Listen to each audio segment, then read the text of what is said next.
Good afternoon and welcome to Education Matters, WHRV's ongoing discussion with area educators about the issues facing today's classroom teachers. I'm Barry Graham. Today our in-studio guest is Dr. Daniel Keever, newly appointed superintendent of the Williamsburg, James City County Schools. Dr. Keever heads a division that is a unique joint system between two very different entities. Dr. Keever takes over after the division faced a potential dissolving. A new school year has just begun. What are the priorities for this year, and what's his vision for the district? It's Education Matters, next after this news break from NPR News and the WHRO Newsroom.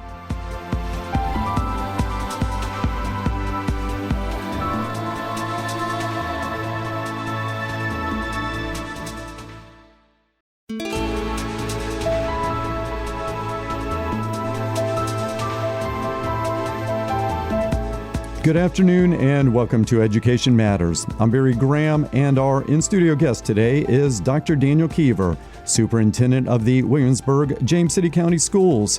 A note of transparency, Williamsburg, James City County Public Schools are stakeholders in Heretta, which holds the license for the WHRO stations. Also, Dr. Keever and I were both previously employed with the Virginia Beach City Public Schools at the same time, though at separate schools. Dr. Keever, very nice to see you again.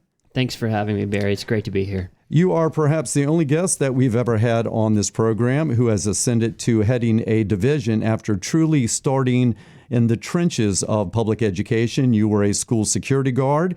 You got certified as a social studies teacher, and from there you ascended into administration.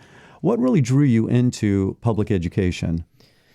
Well, that's a terrific question, and I think the place to start is really when I was a junior high and high school student in Virginia Beach with Virginia Beach City Public Schools. I became very involved in our student activities programming and had the opportunity to serve as a student council officer throughout high school, and got involved with a leadership training program in Virginia Beach called the Virginia Beach Leadership Workshop. At one juncture in my high school career, I was pretty certain I was going to go to law school and potentially run for public office. However, as I got into college and started taking classes and stayed connected to the leadership training program in Virginia Beach, I became close with a long-standing mentor who really tried to convince me that education would be a better alternative for me than going the law school route. And as I matriculated through college, he continued to remind me of the opportunity to work with young people and gave me my first opportunity at Ocean Lakes High School in 1994, where I served as a security guard. So it was the tugging of the heartstrings and the pull towards working with young people that really created that pathway for me.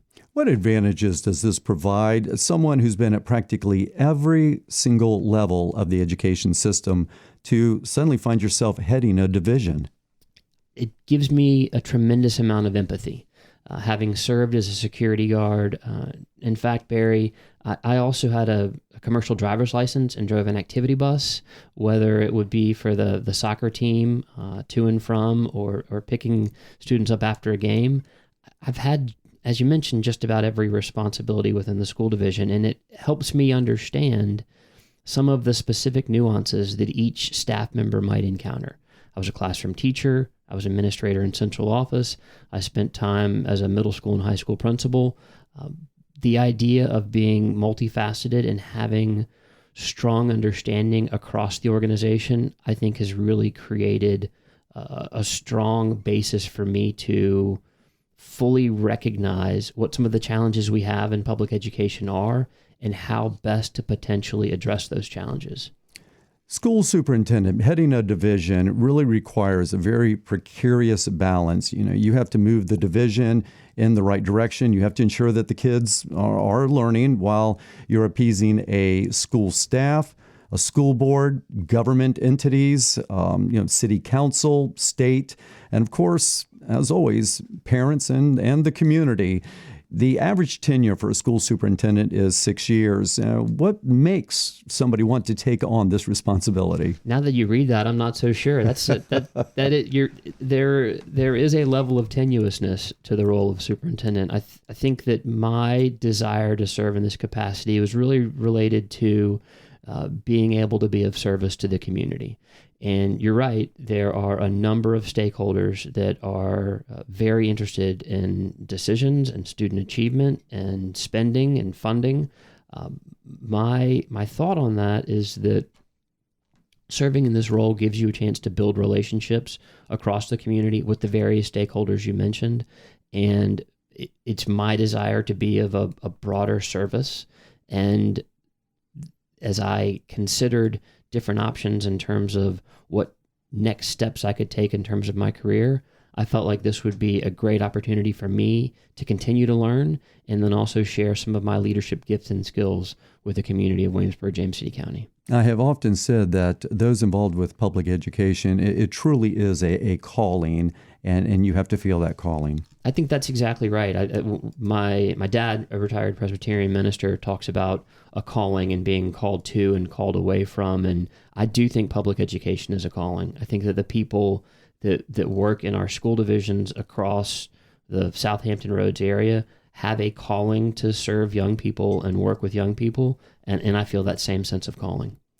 Let's talk about the Williamsburg, James City County school model and how the two have historically united as one division. You have Williamsburg, James City County, and they work together as one school division, though two separate government entities. You have the Williamsburg City Council. You also have the James City County Board of Supervisors. However, you have a joint school board. We do. We have a 7-person school board. The school board is comprised of 5 James City County elected school board representatives, and then 2 school board representatives that are appointed by the City Council of Williamsburg. It is an interesting scenario, I think, in terms of leadership. The piece that I would point to is Williamsburg and James City County community writ large really believe strongly in public education. And while there are 2 localities that make up the unified division, I think that there is a singular focus on what's in the best interest of students. You ascended to the superintendent's role in June, though you, just for clarification, previously you were inside the system. Yes, sir, that's right. I joined Williamsburg, James City County as the Chief Operating Officer in September of 2020, having spent 26 years in education in Virginia Beach City Public Schools. It was an opportunity for me to continue to learn and grow, and I mentioned learning as a key component of my leadership, and I wanted to expand what I knew about public education. Had only known one division, and I think Virginia Beach is a terrific place to be. Williamsburg gave me a chance to really hone my skills and work in some different departments and offices that I had not had previous experience in. That role over the course of a couple years was shifted from Chief Operating Officer to Deputy Superintendent. And then when Dr. Herron announced her retirement in October of 24, there was an opportunity that the board asked me to serve as interim or acting superintendent once she retired at the end of January. And I was just thrilled, quite frankly, that I had that opportunity. This was a 60-year model, the joint division between the two entities there, that somewhat began to unravel in 2023. Yet, really, that has sort of been put behind you as the system has decided to move forward with its current model. I understand a contract is close to being worked out, that is currently being worked on. Is the division really, how have you been able to put this in the rear view mirror and move ahead? I think it is about communication and conversation. I think that the entities, the Board of Supervisors, the City Council, and the school board have approached the dialogue around remaining a joint division from the perspective of what's in the best interest of the students and the community that we're serving. Oftentimes there are scenarios related to finances, related to achievement, related to representation. Those pieces, I think, can be navigated if all parties, which is what I've seen happening, all parties are interested in the end product, which is creating an educated citizenry and putting our students as a community in the best position to be successful. So it has been a challenging conversation, I think, for our community, but ultimately one that I hope is moving behind us as the last tenets of the joint agreement come to fruition. Also very unique to think about it. This is such an unusual situation where you have these two entities working together that there's not a lot of examples you can look at to follow. That's exactly right. It is an unusual scenario to have two separate funding partners that you're working with. But I think the benefit of that is that both entities are very, very interested in supporting our students and are willing to have conversations around how can we continue to get better as a school division. Part of the discussion I know that has been ongoing with your school division is that there was a large achievement gap with Black students with disabilities, Hispanic, economically disadvantaged students there, that achievement gap. How did the division decide they were going to address this? Well, and I think, to extend on that point a little bit, there was some concern about performance level of students within the city of Williamsburg in comparison to their James City County peers. I think looking at achievement gaps requires the schools, school divisions, school principals, and teachers to A, acknowledge that there are gaps that exist, and then B, to develop very specific programming and supports in each of our buildings where those gaps are most prominent.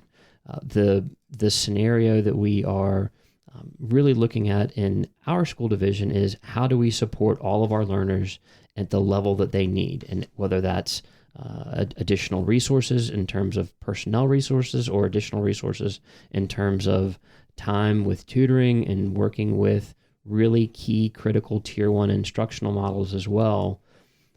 Our goal is to raise the achievement for every single one of our students in the school division, and we want to look specifically at those students that have experienced the biggest challenges. Can you zero in on one specific learning strategy that has developed as a result of this conversation that the school system's pursuing? I think that there isn't a single one. There are multiple. And when I say that, I mean that each student is unique in terms of their needs and where they need additional supports, and each of our buildings is a little bit different. At our elementary level in particular, we have worked to address the staffing ratio and staffing model so that those schools that need additional support might have a smaller ratio. So, for instance, it would be one teacher to 21 or 21 students versus one teacher to 25 or 26 students. So we have attempted to address some of the needs on the personnel front. One of the other scenarios that we've looked at as a school division is the need for a standardized English language arts curriculum across elementary, K-5, and then also 6-8. Part of that's related to the Virginia Literacy Act and the requirement from the state level that there is a specific literacy program in each school division. But Williamsburg, James City County had not had a specific curriculum across the elementary level in terms of English language arts. And last year we brought that online, and that's a 24-25 school year, and we're moving into the second year of that implementation process in 25-26. I know this is an ongoing process, and this is something that you simply don't address and then you shelve it. You come back to this continuously to reevaluate and decide in which direction the division wants to go. That's absolutely correct. Each of our schools has a school improvement plan or a plan around and framed relative to requirements at the state level and then what we want to have accomplished. So in each of our buildings, there are specific goals around English language arts, mathematics, science, attendance, and our building leaders and leadership teams in each building work day in and day out to activate and operationalize those plans. It's Education Matters today, talking with Dr. Daniel Keever, Superintendent of the Williamsburg, James City County Schools. We'll be right back.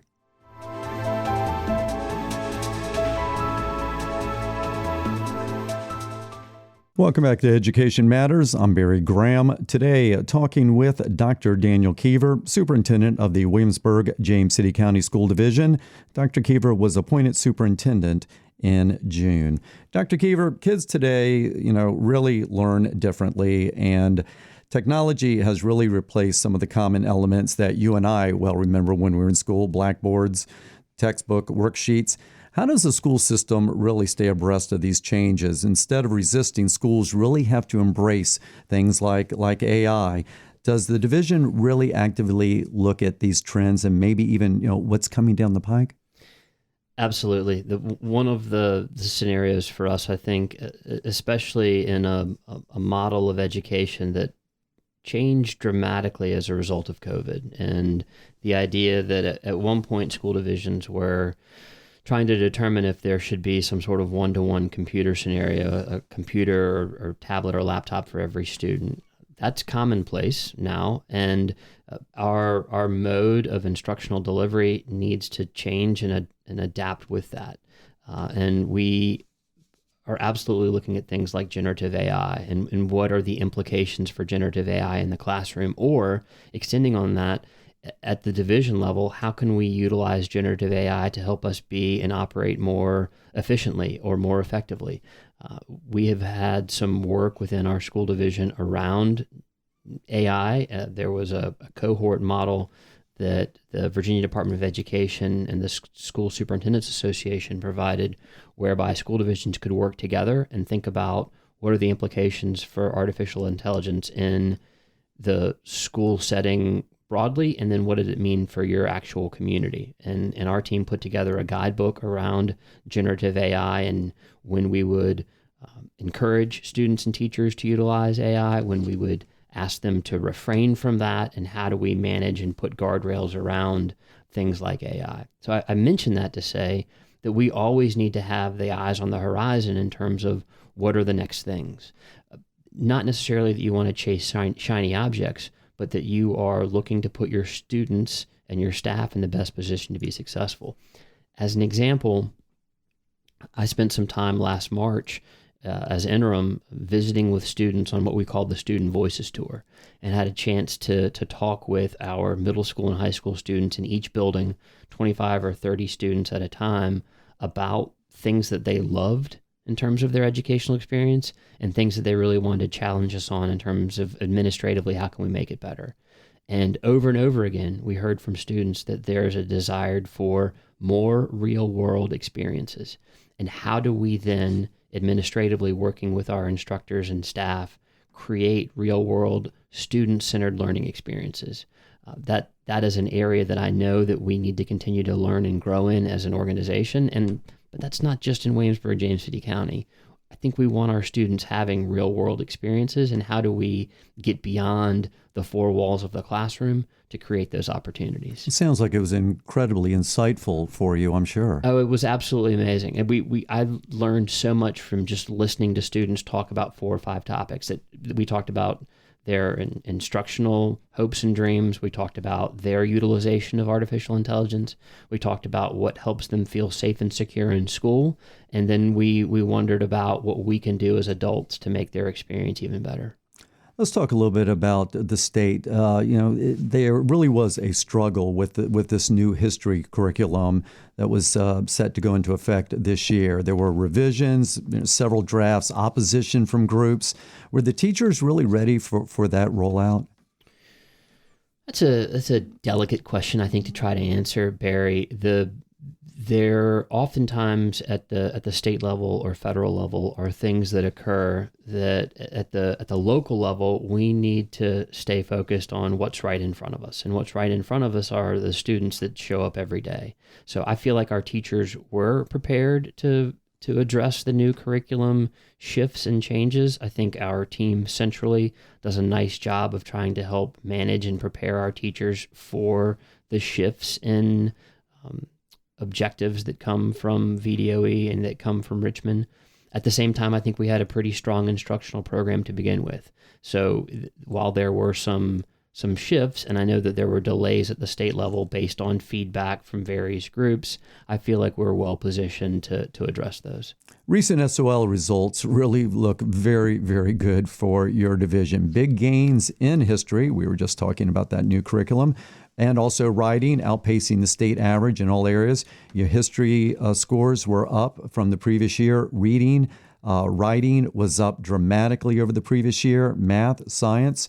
What initiatives were really put in place, you think, for these type of results? One, our teachers work incredibly hard every day, and there are inordinate number of opportunities for our students to experience strong instruction because our staff works collaboratively and spends a great deal of time working together, planning to deliver instruction. And while we are excited about the SOL results that have been released, I do think there is, as you really peel back the layers, there's additional growth opportunity that we really need to explore. And I'm also very interested in what the accountability and accreditation information that will come from the state later this month or early next, what that will say, because we are shifting as a state in terms of how we designate schools and school divisions. And I think that will be an important community conversation once that information comes forward. Going back to the initial question, I feel like in the 24-25 school year, our staff and our central leaders worked incredibly hard around collaborative planning and really trying to understand what are the specific student needs. I think that bore itself out in our results. But like I mentioned, there's also continued opportunity for growth. For instance, I know as a school division, we want to look more closely at our reading scores, and literacy is a significantly important topic within our school division. Honestly, literacy ought to be incredibly important across the Commonwealth. I think it is based on the Virginia Literacy Act. But we were going to do some specific work in WJCC around literacy and helping our students be able to and are performing at grade level and showing growth and gains when it comes to literacy. Let me mention also that I don't feel like literacy is just a school-based discussion. I was really fortunate as a young person to live in a literacy-rich environment. There were newspapers, there were books, I had access to things. A lot of the students that we serve in our community don't have that same level of access, and it's important to me as superintendent to share across Williamsburg, James City County, that we need to have a community-wide conversation on creating literacy-rich environments for all of our students, not just some. Does this also go back to what we were talking about a little bit earlier? Kids, they learn differently, but yet they also get information vastly different. You mentioned things that today almost seem are archaic in a way, books, newspapers, right, versus now it's a tablet, it's a device. So, how does a school reconcile that and realize that kids simply get information differently? It is a challenge. It really is a challenge. I feel like we have done well to outfit our students with technological opportunities, but then there's still a value in being able to read something in print that's not on a tablet. And part of our challenge, I think, as educators is finding that balance and medium between what students are experiencing outside of the school realm and how they are interfacing with information, and then what can we do to help them continue to learn and grow with additional supplementary resources. When I was a young person, it was you got your news through the newspaper. You got your news through watching the nightly newscast. News now is happening all around us, and it's on our phones, and students are getting their news the same way or through TikTok or Instagram. How can we help them understand that there are other ways to gain and find information, and then learn what it means to, is this information that I'm seeing and hearing, is it valid? Is it fact checked? Is it real? Or is it someone else's interpretation that hasn't necessarily gone through a vetting process? Lots of opportunity for us to work with students on that. Talking about your dramatic success with SOS there, your division, you even improved on what is a very serious issue nationally in public education, which is attendance, which absenteeism rate of 9.9% for the division. What are you doing to get kids to school? Absenteeism simply soared during the pandemic and the resulting shutdown. And after it, even after the schools reopened, I recently read that it might take an entire generation of students going through public education to get out of this mindset that you really don't have to go to school, that we are looking at this year by year until students who were not in school during the shutdown have completely left, and students who have always been there after the shutdown. First off, what do you think is driving this idea of maybe I don't have to go to school? And this is resonating also with parents as well as students. It's a challenge. It is a challenge. We 2.5, 3 years ago in our school division, we recognized the need to take a firmer stance on daily attendance. And when I say that, I mean that we've changed some of our processes internally, some of our procedures and policies around the importance of regular daily punctual attendance. The next step or layer in that is our school staff, administrators, even centrally, developing relationships with families in terms of sharing the need and benefit for daily attendance. And we've been able to show that our students who are chronically absent or miss more than 10% of the scheduled school days don't perform as well on standardized tests as our students that are not chronically absent. So that data suggests that we need students in school on a daily basis. We have some very specific measures that we put in place if a student is not present. Do we communicate with families? If it gets to the point where we need to go visit a family and say, your student's not in school, what can we do to help ensure that that happens? And then ultimately, there are also some legal ramifications for families where their students aren't attending school on a regular basis.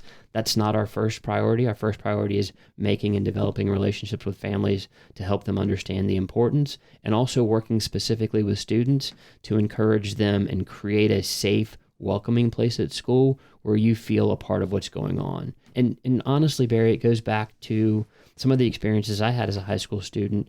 I hated to miss school because I was relationally driven to participate in activities and had friends, and there were things that school attendance allowed me to do. And one of my goals as superintendent would be to have at least one thing, one activity, one club, one thing that each student feels affiliated with outside of the classroom, because it is my belief that if that occurs, then there is a much stronger desire to be in school every day. Governor Youngkin launched an initiative to address the chronic absenteeism. Are you seeing results as per that directive? I think we are. I think, as you mentioned, we are below 10% in terms of our chronic absenteeism rate, and that has gone down. We're ahead of the state average, which we feel really good about. I'd love to see that percentage drop even lower. So the attendance scenarios that came from VDOE and from the governor's office are important. I think at the local level, we are working hard each day to ensure that our students are in school. School divisions everywhere, including locally, are really struggling to find teachers, especially teachers of color. Some have even had to begin the school year with vacancies, continuous recruitment.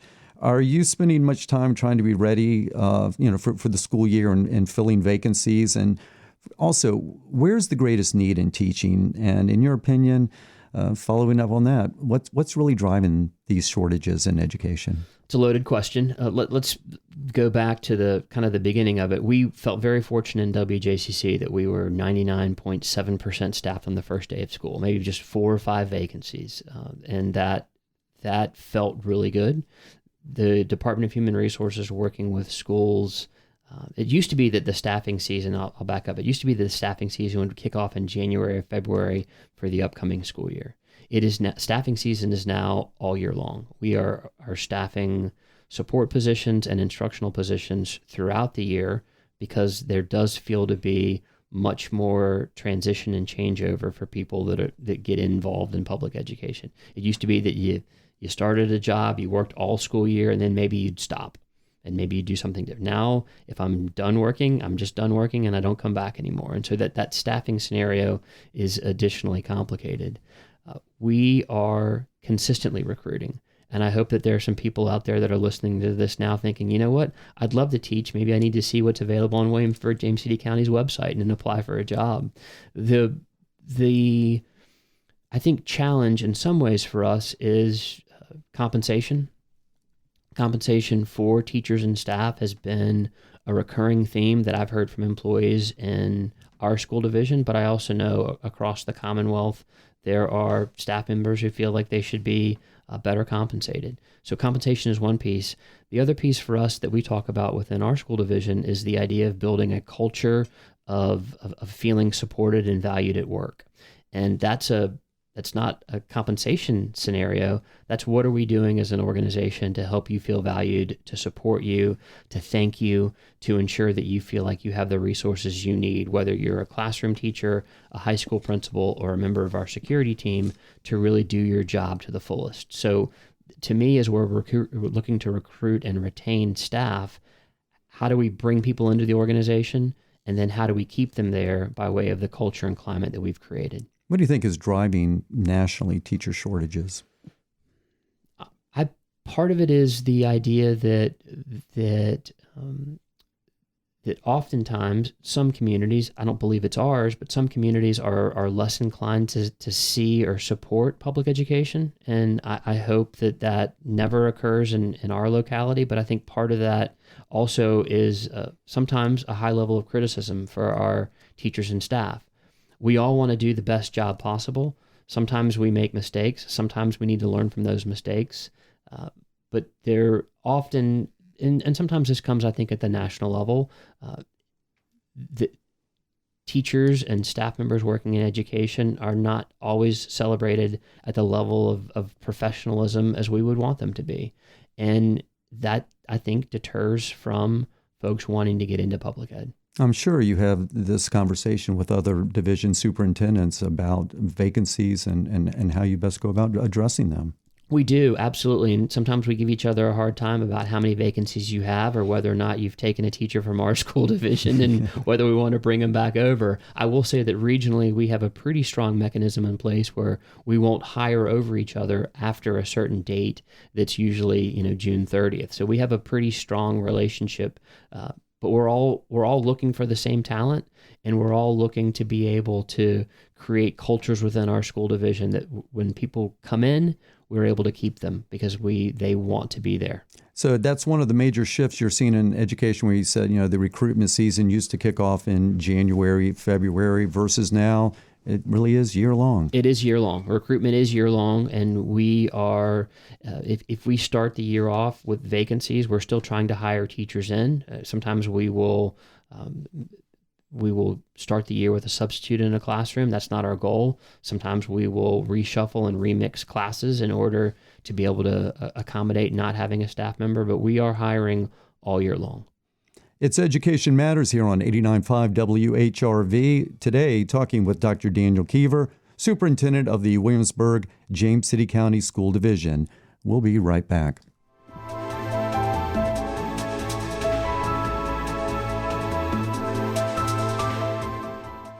I'm Barry Graham, and it's Education Matters. We are talking today with Dr. Daniel Keever, Superintendent of the Williamsburg, James City County Schools. And Dr. Keever, Governor Youngkin has banned cell phones in schools. The law implemented this past January, certainly well intended to get kids away from their screens. Any thoughts on how it's working? If you talk with the students, they would say that it's not working well for them. In fact, I was at a football game over on Friday between two of the Williamsburg, James City County schools, and encountered a young person that I met during the Student Voices tour. And she came up and said hello. And I said, well, how's the school year going? She says, I miss my phone.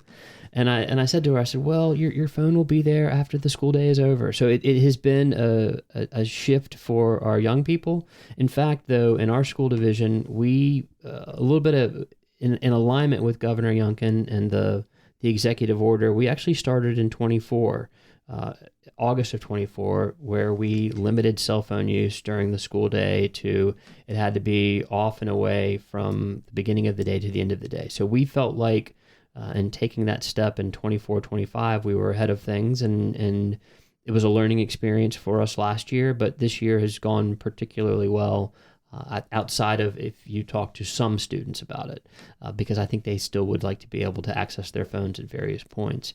I do feel like not having your cell phone out during the day puts you in a better position as a young person to engage in the learning processes that are available to you. I appreciate as an adult that most of us, almost all of the time, have access to our phone. And so that it does feel a little bit perhaps unfair as a young person that adults can, but we can't.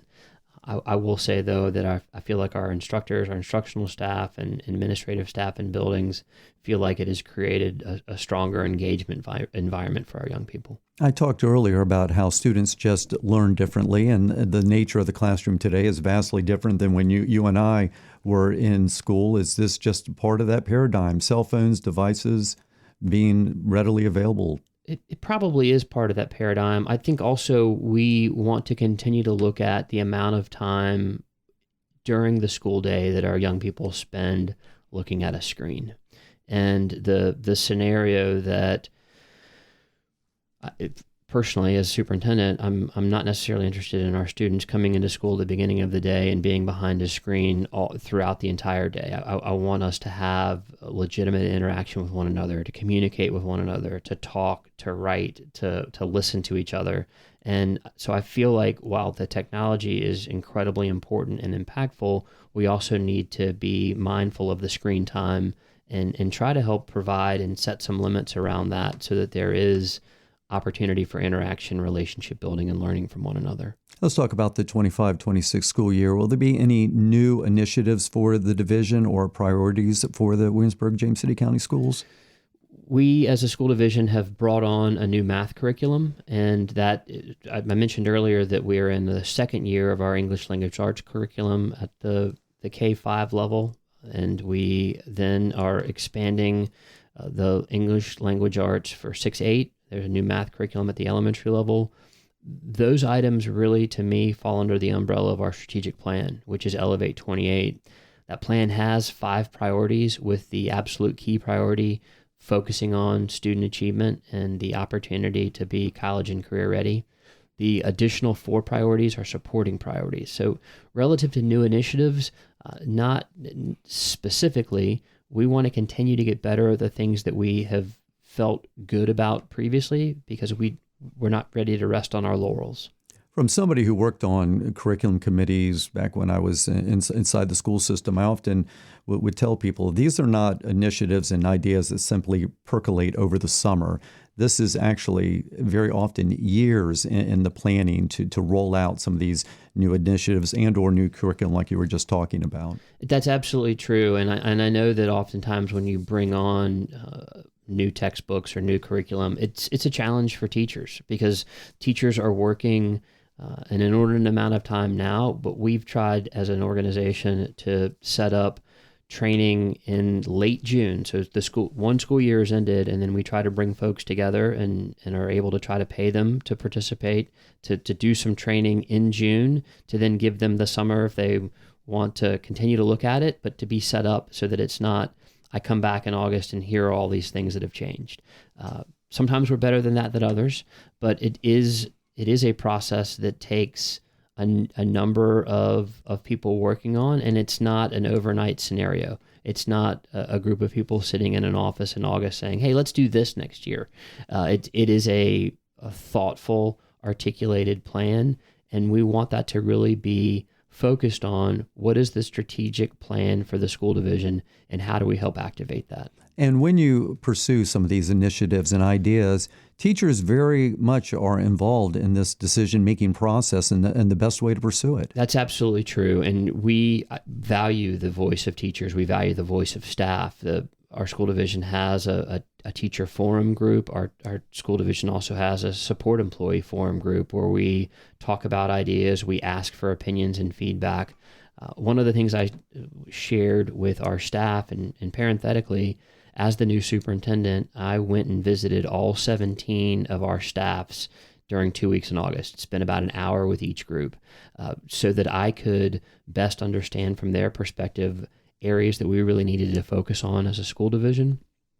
But one of the things that I shared with them as I met was that I felt like the 24-25 year was a year of feedback. We did multiple surveys. We hosted focus groups. We tried to get people together to best understand what are the challenges that you're experiencing, what are the successes that we have, and what are some corrections that need to potentially be made at the division level or at the school level. So teachers and staff are central to that conversation, and their voice is particularly important. Schools seem to become ground zero in the culture wars. We're seeing fights over transgender rights, book censorship, freedom of speech. And all of this on top of trying to ensure that kids are learning and that they're safe, and that schools now really seem to have to juggle so many different elements. Is this really simply the paradigm of public education? I think it is. I think it is the paradigm of public education. I feel like what we talk about administratively, what we talk about with the school board, what we talk about with our teachers and staff, is that let's keep the main thing, and the main thing is our students. And I talked a lot this summer about my 3 key words as a leader within the organization. And the first word, hyphenated, that it is student-centered, that we are making decisions on behalf of the students that we serve, and the student is at the center of that decision. So some of the other scenarios that happen nationally or at the state level around controversial topics or around subjects that create some level of polarization, to me, are just that. It's outside of what's happening within the school. And on a daily basis, a number of students come to our school building, and it's our job to put them in a position to be successful. And we try to keep the main thing, and that's a focus on students every day. So as a leader of the division, you at times almost have to put on these blinders and block out some of these other things temporarily, perhaps, but to remain focused on what you're there, which is to ensure the kids are learning. That's right. I may push back and say it's not blinders. I'm aware that it's going on, but I want our staff and I want our administrators and I want our students focused on the learning that's taking place in the classroom. And if I need to be the person having conversations about some of these challenging topics, I'm happy to do that, because I want the students and our teachers to be focused on the instructional program and achievement opportunities. Let's look at the population trends there in Williamsburg and James City County corridor. Is the division looking at population shifts up there, potential growth with the needs for more school and more staff? We as a organization look at our student enrollment and enrollment projections, and our student enrollment projections have generally indicated that we'll be at about 11,300 students, pretty flat. We don't anticipate significant increase in student enrollment. One of the challenges that we have in Williamsburg, James City County, is that several of our schools, elementary specifically, are over capacity. They're over capacity, and we have portable classrooms at a number of our different facilities. An outgrowth of that is that next week, the 24th of September, we will break ground on 2 pre-K facilities. We'll be able to expand our pre-kindergarten opportunities. Right now, we serve approximately 400 students. When the 2 new facilities are built, we'll be able to support 500. We are going to be able to recapture classroom space at our elementary schools that are currently being utilized for pre-kindergarten and create space for kindergarten 1, 2, 3, which will allow us to rebalance some of our enrollment scenarios at the schools that are overcrowded. So that does mean in Williamsburg, James City County, in the course of the next 18 months or 2 years, we're going to be talking about redistricting. And that is a very, very challenging conversation to have for the community, for individual schools, and certainly for administration and the school board. So that's an area that we're going to really lean on the need for community involvement and community engagement, because we will be making some shifts in terms of attendance zones and boundaries. Rezoning of schools is always one of the most emotionally driven issues, I think, inside a school division. People move to certain localities, certain neighborhoods because of the schools. And then there's also the legacy of, I went there, I want my children to go there. So that is always a very, very difficult position for a division to be in. It is, and I think we've gone into it eyes wide open. We understand that there is a lot of emotional component to this conversation.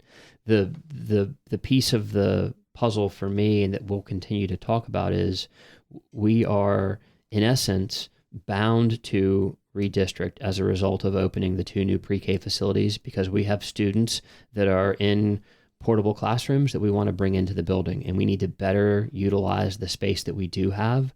And so as we go through that process, we will definitely engage with the community and certainly want feedback, but it is a process that will take some learning and growing from all of us. Dr. Keever, to wrap up our conversation this hour, Let's talk just a moment about the issue of accountability in schools. Ensuring that schools are succeeding takes so many elements. It does take that community to weigh in, and it takes government officials to be a part of it, and of course parents and students themselves, teachers. How do we ensure that schools are succeeding with so many outside elements like the community, but yet at the same time let educators, those who are really inside the trenches, the administrators, the people who are really involved with public education, how do we let them really set the course for public education? They're the experts. How do we best create that scenario where you want the community to weigh in and they're needed, but we also let educators do what they're really trained to do? I appreciate that question. One of the things that I've tried to talk about quite a bit is that accountability is important, and student achievement results by way of SOL tests, to me, are not the greatest criteria to determine the success of a student or a teacher or a school division. It is the system that we have, and we know that we're accountable to that. I want to challenge our staff, our community, to help determine what are some other ways that we can measure and share achievement and learning mastery of our students. So part of where I see the community participating is helping us imagine what it would look like for us to be able to celebrate student achievement outside of just SOL test results. That needs to be a community-wide conversation. That does take the community willingness to participate in that dialogue, but then trusting that the school division officials, that the teachers, that the support staff and our administrators have each individual student's interest at heart, and on a daily basis want the best for those young people in their buildings. If we can build and really nurture trust amongst the community and families and our school teams, I think we're in an incredible position to see some very, very strong achievement. Without that trust, we struggle.